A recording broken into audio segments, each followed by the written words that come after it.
nobody leaves here until the country is opened up. The country needs to be opened up. I'm a Canadian citizen, here as a patriot, fighting for the truckers. My name is Jim. This government is a criminal. You guys are harming the children. This is decades of harm that's going to be happening to children because of all of you. What's your last name? Jim, what's your last name? Go Jim! Go Jim! We are here out of love for our families, our communities, and our nation. These past 2 years, the COVID mandates have divided us. This protest began because of the federal government's restrictions on trucker freedoms. Our movement has grown in Canada and across the world because common people are tired of the mandates and restrictions in their own lives. Our movement has grown in Canada and across the world because common people are tired of the mandates and restrictions in their lives that now seem to be doing more harm than good.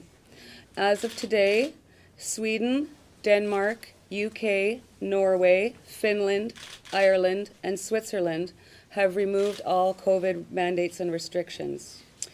We are therefore calling on all levels of government in Canada to end all COVID mandates and restrictions. We will continue our protest until we see a clear plan for their elimination. Premier Scott Moe of Saskatchewan has taken leadership in Canada in ending restrictions and mandates in that province. Hopefully, these words will turn into long-lasting action. So far, no one from the federal, provincial, or municipal government has spoken directly with us. Instead, they are using you, the media, to portray us as racists, misogynists, and even terrorists.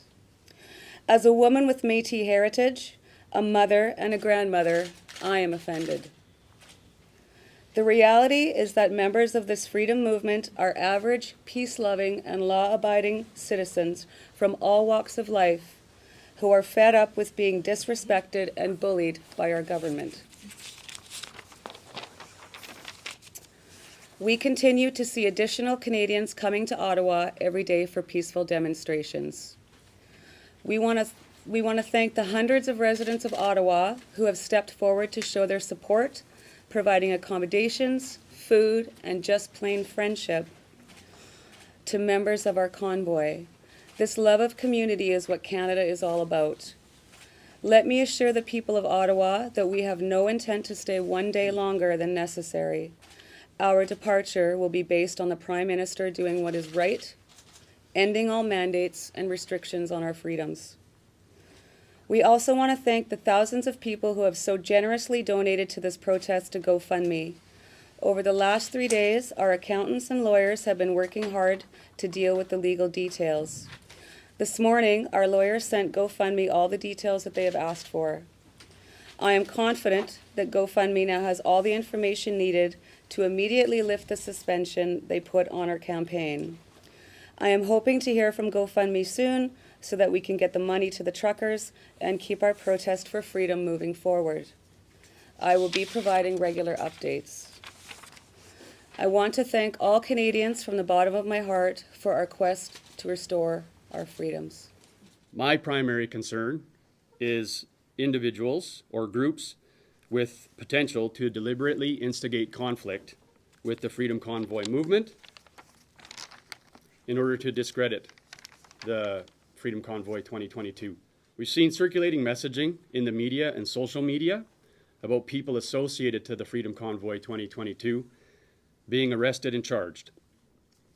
I have it on very reliable information that people from the movement were not associated and that offenses related to property damage and just an assault this morning committed by agitators were witnessed and reported by a trucker and one of our volunteer security personnel.